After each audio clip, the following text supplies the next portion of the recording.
जय गुरु जी। शुक्राना गुरु जी। सारी संगत को जय गुरु जी। श्री गुरु नानक साहिब जी का समझाने का तरीका थोड़ा आसान था, क्योंकि वे जिस किसी से भी मिलते उसे उसी की भाषा में या उसी के तरीके से रब की बात समझा देते। जैसे कोई किसान है तो खेती, हल, पानी, पौधे आदि के उदाहरण देकर रब से जोड़ देते। यदि कोई व्यापारी है तो व्यापार या सौदा द्वारा ज्ञान की बात समझा देते। यदि कोई तरकान है, लुहार है, राजा है, फकीर है, मुस्लिम है, ज्ञानी है, पंडित है आदि, तो जैसे भी कोई है वैसे ही उसे सत्य की बात समझा देते। उसे उन्हीं के तरीके से जो वो कार्य करते हैं, जो वो पहनते हैं, जैसी बातें करते हैं, जिसे वे मानते हैं, उसी को आधार बनाकर गुरु साहिब जी उन्हें रब से जोड़ देते हैं, सत्य से जोड़ देते हैं। मुंदा संतोख सरम पथ झोली, ध्यान की रूरह विभूत। संगत जी, योगी की पहचान है उसका पहनावा।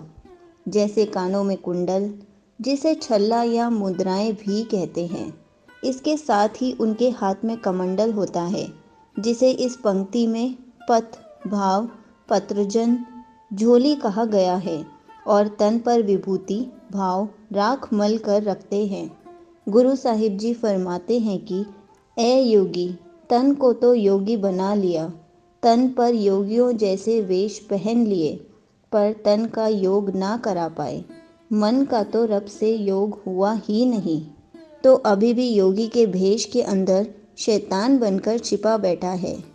ये मन शैतान बना हुआ है, इसलिए ए भाई, मन को भी कमंडल बना, मन को भी पात्र दे।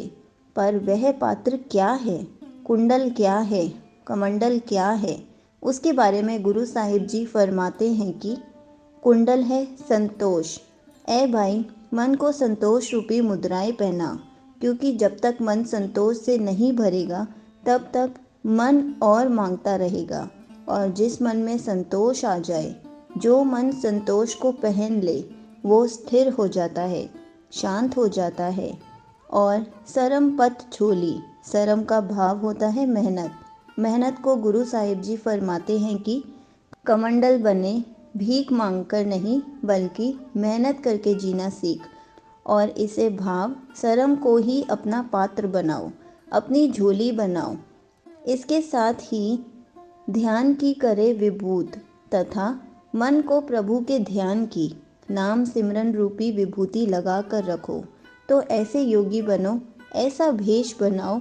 संगत जी, ऐसा योगी तो हर कोई बन सकता है, और यही तो जीवन का सार भी है कि हर एक मन अपने अंदर संतोष धारण करे, क्योंकि संतोष ही जीवन में आनंद भरता है, हमें विकारों से बचाता है। और हर एक मन प्रभु गुण को एकत्रित करने की मेहनत करे, श्रम करे, और प्रभु गुण में अपना ध्यान लगाकर जोड़े, ताकि हमारा ध्यान कभी भटके ना, हमेशा सत्य से, निरंकार से जुड़े रहे। केवल इतना ही नहीं, खिंता काल कुंवारी काइया, जुगत डंडा प्रतीत। खिंता भाव शरीर पर पहनने वाला कपड़ा, गूदड़ी। तो योगी गूदड़ी पहनते हैं, अपने शरीर को शुद्ध रखते हैं, और हाथ में डंडा भी रखते हैं। तो गुरु साहिब जी यहाँ फरमाते हैं कि कपड़ा कौन सा है और शरीर को शुद्ध कैसे रखना है, और तीसरा, हाथ में डंडा कौन सा रखना है।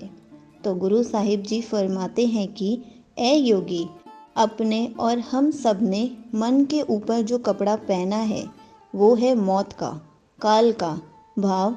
मौत को सदैव याद रखना है और अकाल से जुड़ना है, अकाल पुरख से जुड़ना है।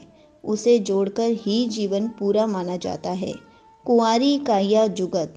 और योग की युक्ति क्या है? काया को कुंवारी रखना, अपने तन मन को विचारों से दूर रखना। जब काया हमारी कुंवारी रहती है, विकारों से दूर रहती है, तो रब से मिलन हो जाता है, क्योंकि हमने अपने अंदर को मैला नहीं होने दिया, मन को पवित्र रखा, साफ रखा।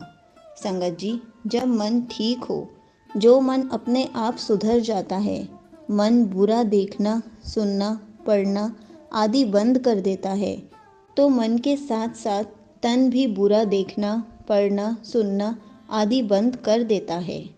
वे सदा सत्य देखता है, सत्य बोलता है, उसी से जुड़ता रहता है। और डंडा प्रतीत, हाथ में डंडा कौन सा रखना है? प्रतीत वाला, विश्वास वाला, रब पर भरोसे वाला। तो गुरु साहिब जी फरमाते हैं कि मौत को याद रखना ही हमारे लिए गूदड़ी है और काया को माया से दूर रखना ही युक्ति है। इसके साथ ही परमात्मा पर दृढ़ विश्वास, हाथ में डंडा है। इन सब सदाचारों को ग्रहण करना ही वास्तविक की भेष है। तो ऐसे गुण ग्रहण करने हैं। आई पंथी सगल जमाती, मनी जीते जग जीत। संगत जी, योगियों के 12 पंथ होते हैं, जैसे सत्यनाथ पंथ, धर्मनाथ पंथ, संतोषनाथ पंथ आदि। इन 12 में से सबसे ऊंचा आई पंथ माना जाता है। हर एक पंथ के अपने अपने सिद्धांत होते हैं, पर गुरु साहिब जी फरमाते हैं कि आई पंथ वाला तो वही है जो सगल जमाता है, सारे संसार को अपनी जमात वाला समझे। दुनिया के सारे पंथ, सारे जीव, सारे लोग जैसे अपने लगे, जिसे किसी में कोई भेदभाव ना नजर आए, वही आई पंथ वाला है, वही श्रेष्ठ पंथ वाला है। और संसार की सबसे बड़ी प्राप्ति, सबसे बड़ी जीत है मन को जीत लेना, अपने मन पर विजयी पा लेना। जिसने मन पर विजय पा ली, समझो जगत पर विजय पा ली। गुरु साहिब जी फरमाते हैं कि हमारे लिए आई पंथ भाव श्रेष्ठ पंथ है। सारे जगत को अपना समझना, किसी से नफरत ना रखना, सब में एक निरंकार को देखना और जगत को जीतना। जिसने मन को जीत लिया, समझो सारा जगत जीत लिया। संगत जी, जो मन से हार जाता है वो जीवन भर बार बार हारता है, हारता ही रहता है।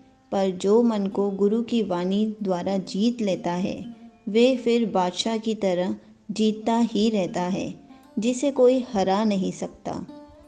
आदेश तिसै आदेश, आद अनिल अनाद, अनाहत जुग जुग एको वेश। हमारी नमस्कार केवल एक ही नाथ को है, वो है अकाल पुरख। उसे ही नमस्कार है, प्रणाम है। किससे है? जो मूल से बने हैं, उससे है जो शुद्ध है, पवित्र है। उस अकाल पुरख को ही नमस्कार है, जो आद है, अनील है।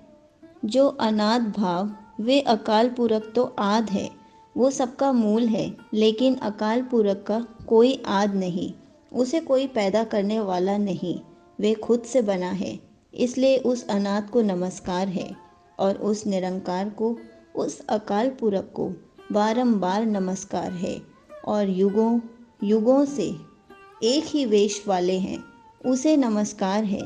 ऐसा नहीं कि ये इस युग में कुछ और थे, आज कुछ और हैं, नहीं, वे जो कल थे वही आज भी हैं और सदा रहेगा।